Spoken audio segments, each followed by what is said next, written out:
फातिमा की रानी माँ, प्रभु यीशु की माँ, आसरा तू ही है माँ।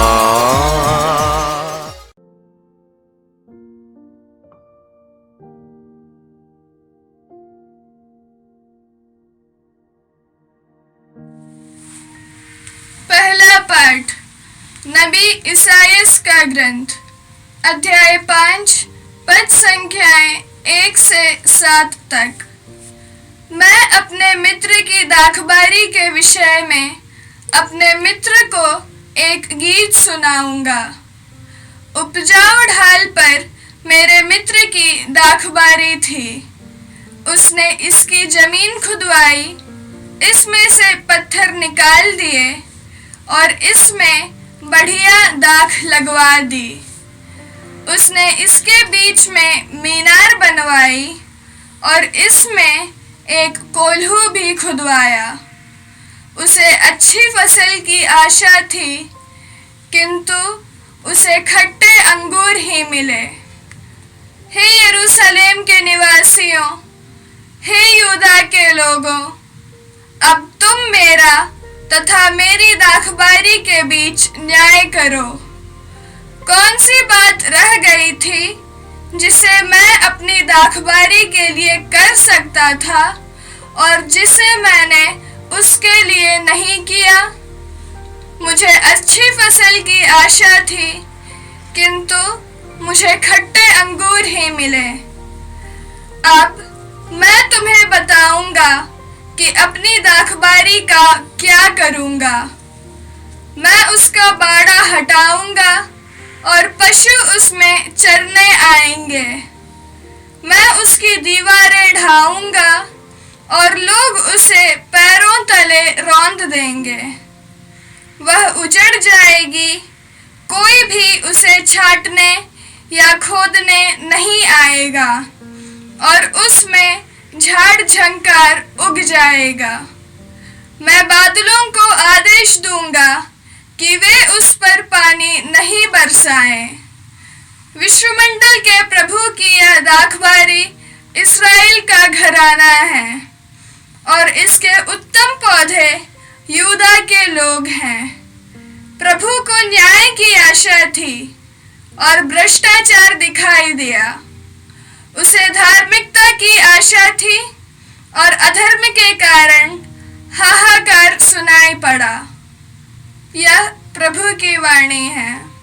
ईश्वर को धन्यवाद। भजन अनुवाक्य। प्रभु की दाखबारी इस्राएल का घराना है। प्रभु की दाखबारी इस्राएल का घराना है। तू मिस्र देश से एक दाखलता लाया। तूने दूसरे राष्ट्रों को भगाकर उसे रोप दिया। वह अपनी डालियां समुद्र तक और अपनी टहनियां नदी तक फैलाती थी। अनुवाक्य। प्रभु की दाखबारी इस्राएल का घराना है। प्रभु की दाखबारी इस्राएल का घराना है।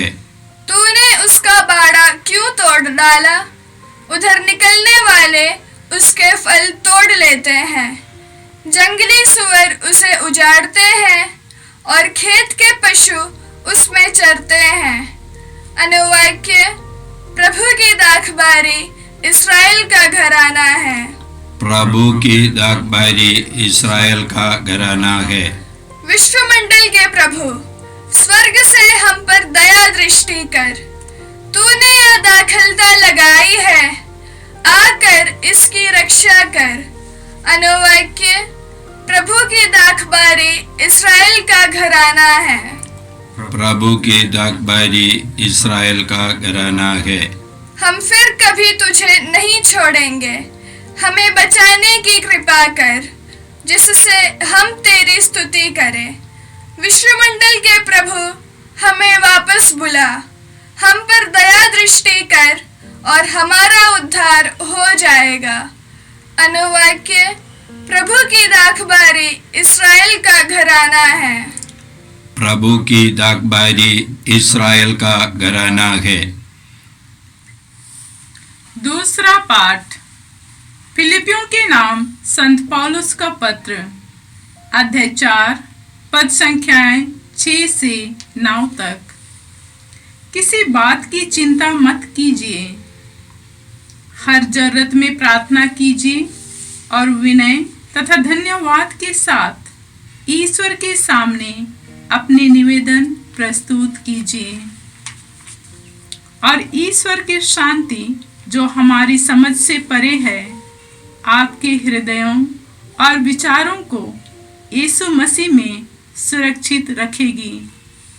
भाइयों, अंत में यह जो कुछ सच है, आदरणीय है, जो कुछ न्याय संगत है, निर्दोष है, जो कुछ प्रीतिकर है, मनोहर है, जो कुछ भी उत्तम है, प्रशंसनीय है, ऐसी बातों का मनन किया करें। आप लोगों ने मुझसे जो सीखा, ग्रहण किया, सुन लिया और मुझ में देखा, उसी के अनुसार आचरण करें और शांति का ईश्वर आप लोगों के साथ रहेगा। यह प्रभु की वाणी है। ईश्वर को धन्यवाद। जय घोष। Hallelujah, hallelujah. प्रभु कहते हैं, संसार की ज्योति मैं हूँ। जो मेरा अनुसरण करता है उसे जीवन की ज्योति प्राप्त होगी। हालेलुया। प्रभु आप लोगों के साथ हो और आपके साथ भी। संतमती के अनुसार पवित्र सुसमाचार। प्रभु की जय। अध्याय 21 पद संख्याएं 23 से 43 तक। यीशु ने महायाजकों और जनता के नेताओं से कहा, एक दूसरा दृष्टांत सुनो। किसी जमींदार ने एक दाखबारी लगवाई, उसके चारों ओर घेरा बनवाया, उसमें रेस का कुंड खुदवाया और पक्का मकान बनवाया। तब उसे आसामियों को पट्टे पर देकर वह परदेश चला गया। फसल का समय आने पर उसने आसामियों के पास अपने नौकरों को भेजा, जिससे वे फसल का हिस्सा वसूल करे। किंतु आसामियों ने उसके नौकरों को पकड़कर उनमें से किसी को मारा पीटा, किसी की हत्या कर दी और किसी को पत्थर से मार डाला। इसके बाद उसने पहले से अधिक नौकरों को भेजा और आसामियों ने उनके साथ भी वैसा ही किया। अंत में उसने यह सोचकर अपने पुत्र को उनके पास भेजा कि वे मेरे पुत्र का आदर करेंगे। किंतु पुत्र को देखकर आसामियों ने एक दूसरे से कहा, यह उत्तराधिकारी है, चलो हम इसे मार डालें और इसकी विरासत पर कब्जा कर ले। उन्होंने उसे पकड़ लिया और दाखबारी से बाहर निकालकर मार डाला। जब दाखबारी का स्वामी लौटेगा तो वह उन आसामियों का क्या करेगा? उन्होंने यीशु से कहा, वह उन दुष्टों का सर्वनाश करेगा और अपनी दाखबारी का पट्टा दूसरे आसामियों को देगा, जो समय पर फसल का हिस्सा देते रहेंगे।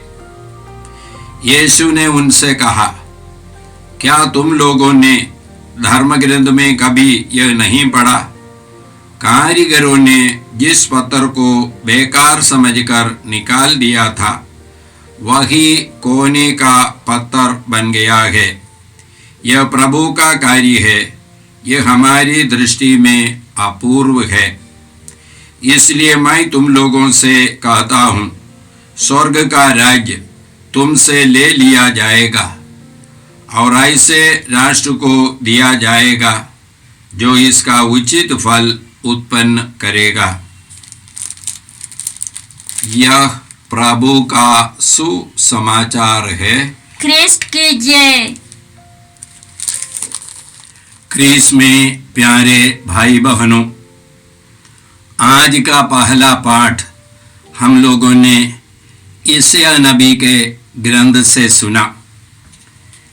यशायाह नबी अपने मित्र के दागबारी के बारे में बताते हैं। उनके मित्र को एक दागबारी था, उसमें उसने उत्तम दागलताएं लगाई और उसकी देखरेख की और अच्छी फसल की उम्मीद थी, लेकिन अच्छी फसल नहीं मिली, केवल काटी अंगूरी मिली। इसलिए उनका दोस्त बोलता है कि मैं अभी इस दागबारी की देखरेख और सुरक्षा छोड़ देता हूँ और वैरी लोग आकर के इसको नष्ट करेंगे। और बाद में बताते हैं ये मित्र कौन है? ये मित्र ईश्वर है।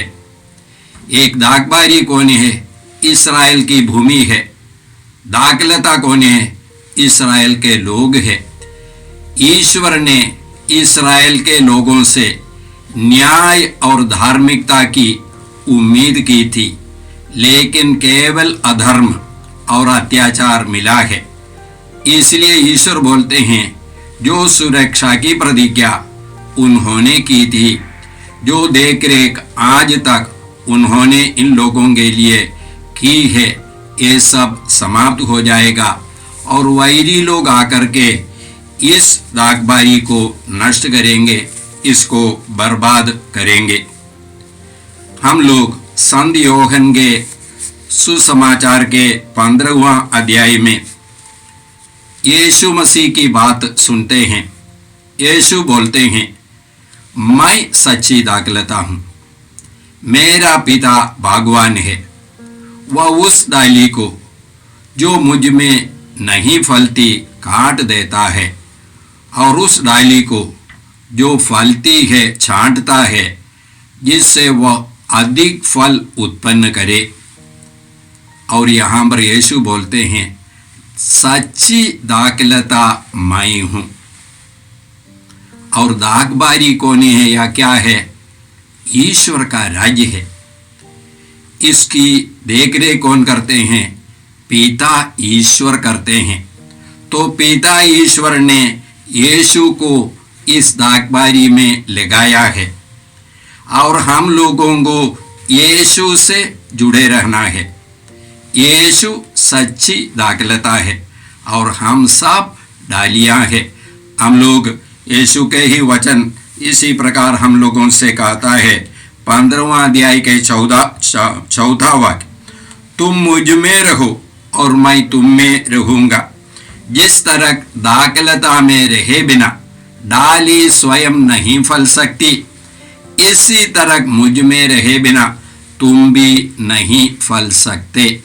तो फल उत्पन्न करने के लिए हमको यीशु से जुड़े रहना है। कौन सा फल? संत योहन के सुसमाचार के 15वां अध्याय के 16वां वाक्य में इसी प्रकार पढ़ते हैं, तुम बाहर जाकर फल उत्पन्न करो, फल जो बने रहें। ये बने रहने वाला फल, वो फल क्या है? ये फल अनंत जीवन है। ये फल अनंत जीवन का फल है। ये फल पवित्र आत्मा का फल है। ये फल हम लोग तभी उत्पन्न कर सकेंगे जब हम लोग एक दागलता और डाली के समान यीशु से जुड़े रहेंगे। ये यीशु के सच्ची दागलता। हम लोग आगे 5वां वाक्य में, 15वां अध्याय के 5वां वाक्य में इसी प्रकार पढ़ते हैं, मैं दागलता हूँ और तुम डालियां हो। जो मुझ में रहता है और मैं जिसमें रहता हूँ, वही बहुत फलता है। मुझसे अलग रहकर तुम कुछ भी नहीं कर सकते। मुझसे अलग रहकर तुम कुछ भी नहीं कर सकते। इसके उल्टे में यीशु से जुड़े रह करके हम लोग सब कुछ कर सकते हैं। यीशु से जुड़े रह करके हम लोग सब कुछ कर सकते हैं। और आगे फिर यीशु बोलते हैं, यदि कोई मुझ में नहीं रहता तो वह सूखी डाली की तरह फेंक दिया जाता है। लोग ऐसी डालियां बटोर लेते हैं और आग में झोंक कर जला देते हैं। तो यीशु बोलते हैं यदि हम लोग यीशु में नहीं रहेंगे तो हम लोगों को सूखी डाली की तरह फेंक दिया जाएगा और हम लोगों को लोग आग में जला देंगे। माने एक आनंद मृत्यु के बारे में यीशु बोलते हैं। ये आनंद जीवन हमको यीशु से जुड़े रहने पर मिलेगा और यदि हम लोग जुड़े नहीं रहते हैं तो हमको नहीं मिलेगा। एक ही यीशु बोलते हैं। आज के सुसमाचार हम लोगों ने संत मत्ती के सुसमाचार से सुना और वहाँ पर यीशु ने कहा, कारीगरों ने जिस पत्थर को बेकार समझ करके फेंक दिया था, निकाल दिया था, वह कोने का पत्थर बन गया, कॉर्नर स्टोन। एक भवन के निर्माण के लिए एक कोने के पत्थर से जुड़े रहना है, अन्य हर पत्थर ये कोने के पत्थर से जुड़े रहना है, नहीं तो भवन का निर्माण नहीं होगा। तो यीशु बोलते हैं ये कोने का पत्थर कौन है? यीशु है। ये यीशु से हमको जुड़े रहना है। और हम लोग संत यूहन्ना के ही सुसमाचार के पहले अध्याय में पढ़ते हैं, वह अपने लोगों के यहाँ आया। शब्द वह सच्ची ज्योति था जो प्रत्येक मनुष्य का अंधकार दूर करती है।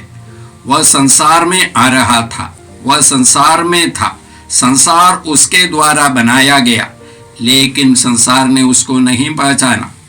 वह अपने लोगों के यहाँ आया, अपने लोगों ने उससे नहीं अपनाया। अभी पहले अध्याय का 12वां पद, जितनों ने उसे अपनाया और जो उसके नाम में विश्वास करते हैं उन सबों को उसने ईश्वर की संतति बनने का अधिकार दिया। वे ना तो रक्त से, ना शरीर की वासना से और ना मनुष्य की इच्छा से, बल्कि ईश्वर से उत्पन्न हुए हैं, ईश्वर से जन्म लिए हैं।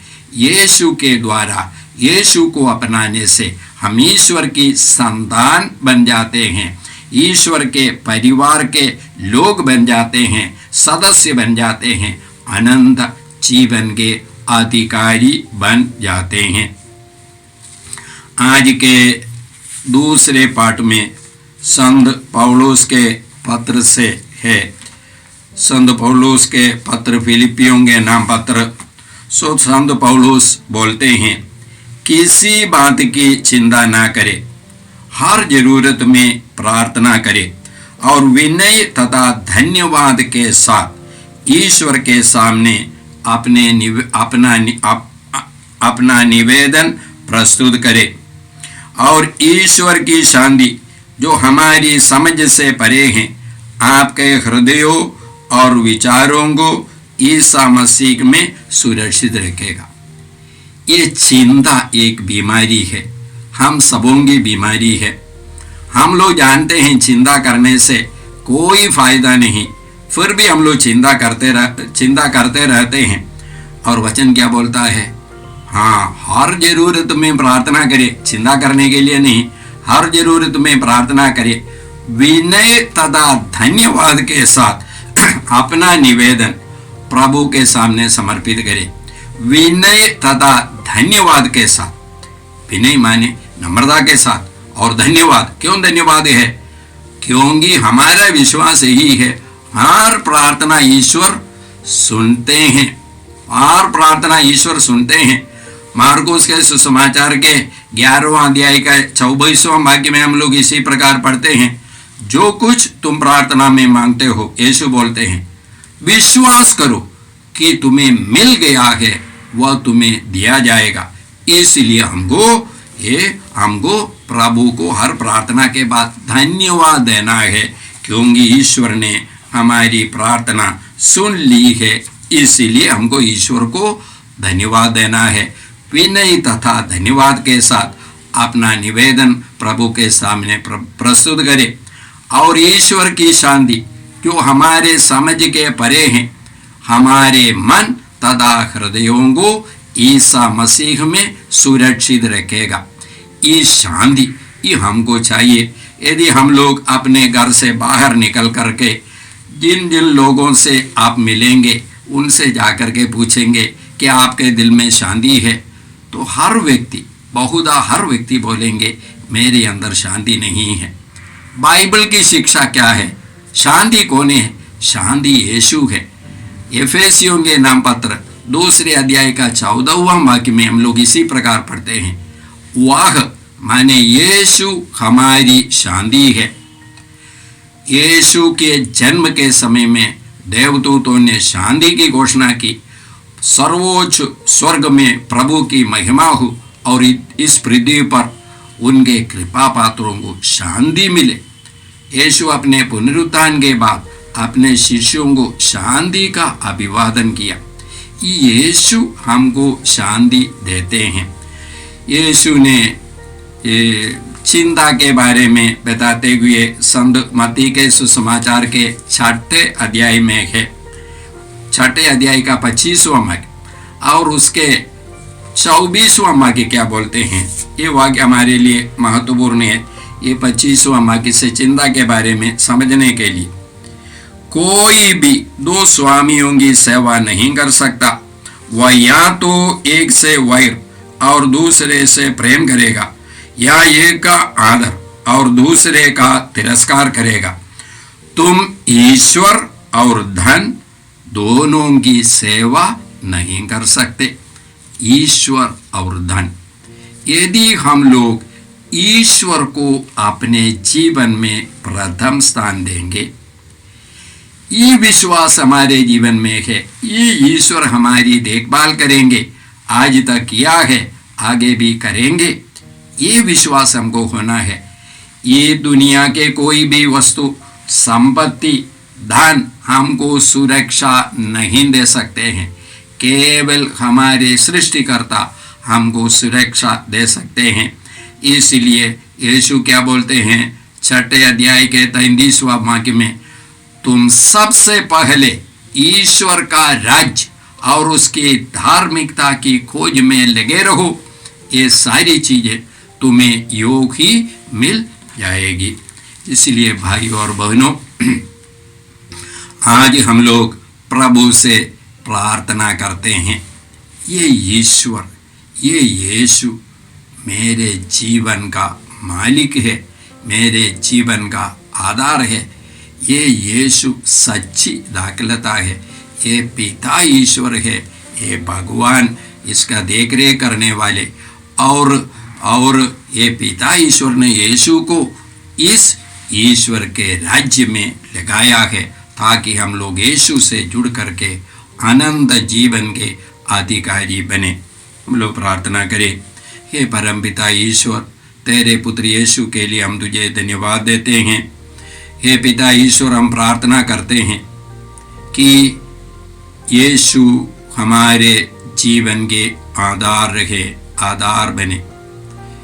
यीशु सच्ची दाखलता है। यीशु से जुड़े रह करके, यीशु से जीवन पा करके हम लोग अपने प्रतिदिन की जीवन यात्रा कर सके, ये प्रार्थना हम करते हैं प्रभु क्रिस्त के द्वारा, आमीन। जय यीशु क्रिस्त में प्रिय भाई और बहनों, प्रभु यीशु ने हमें आदेश दिया है संसार के कोने कोने में जाकर सारी सृष्टि को सुसमाचार सुनाओ। सुसमाचार सुनने के लिए और सुनाने के लिए एक अच्छा मौका है। आप कृपया इस चैनल का सब्सक्राइब करें, लाइक करें, शेयर करें, बेल आइकन दबाएं, ताकि यहाँ की नई वीडियोस की सूचना आपको मिलती रहेगी। साथ साथ आप दूसरों को भी प्रेरणा दें इसका सब्सक्राइब करने के लिए। याद रखें, कल के मिसा के दैनिक पाठ और उस पर टिप्पणियाँ आज ही दोपहर के बाद हम लोग अपलोड करते हैं। कृपया आज ही उसको सुनकर कल की तैयारी करें। प्रभु यीशु आपको और आपके परिवार को 100 गुनी आशीष देंगे। जय यीशु।